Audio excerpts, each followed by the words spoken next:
need to look at sentiment where market is. And, in investment terms, they'll always say, show me the charts and I'll tell you the news, right?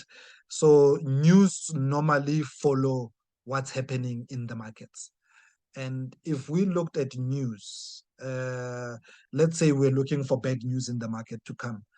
If we're looking at bad news to come, Jerome Powell is supposed to come in, I think, today to deliver the FOMC speech. If you don't know anything about the FOMC and who Jerome Powell is the head of the Federal Reserve Bank of the United States. So every 2 months, on a 2-month basis, they have these meetings. The FOMC, what the FOMC is the Federal Open Market Committee, which consists of 12 members. Who are the board of governors of the Federal Reserve Bank. So he is the head of it, and he normally comes every 2 months to come give like a state of the nation where we are, looks at inflation, looks at multiple things which could affect interest rates.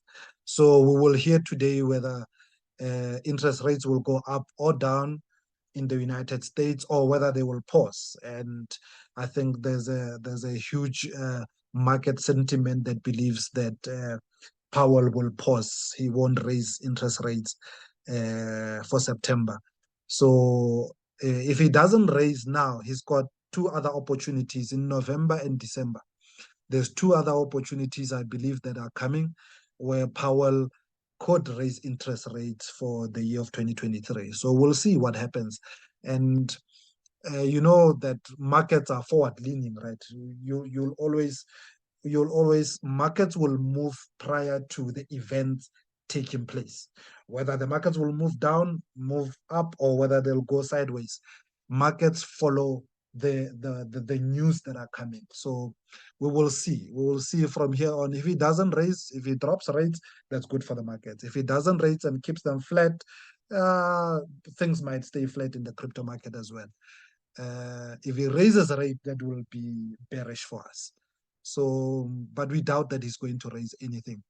So that's possibly one set of news that could affect the Bitcoin market. Another set of news, it's the SEC versus the Binance case. We're waiting to hear what's going to happen, I think tomorrow or Friday. The SEC has actually requested the court to grant a request to inspect the Binance systems. And it seems like the judge there, the magistrate judge there, has denied the SEC to looking into the Binance. I mean, Binance is one of the biggest crypto exchanges in the market. So he's refused that they look into Binance systems. It's not I think what he's asking for is for SEC to provide supporting documents, or they need to ask for exactly what they want to see inside the Binance system. What are they looking to investigate? So we'll see where this case is going. Another possible thing that could hinder us in the crypto market is the Mt. Gox Bitcoins. If you don't know Mt. Gox was a crypto exchange that was hacked sometime in 2014. It was a Japanese exchange. People ran away, the hackers ran away with a lot of Bitcoin there. So over the years, some of that Bitcoin has been seized. The government has done quite good work here.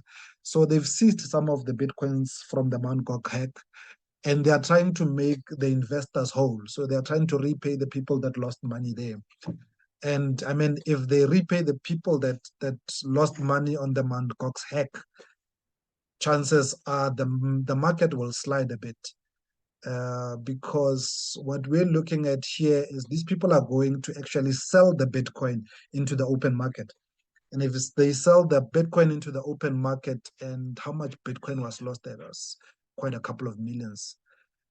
This might affect the market negatively. So yeah, follow the channel, subscribe, like what you see. And if you've got questions, yeah, type some of your questions, leave messages there. I'll try to respond on questions. Sometimes I'll make a video from the question that you would ask. But yeah, let's do this. Let's get into this crypto market.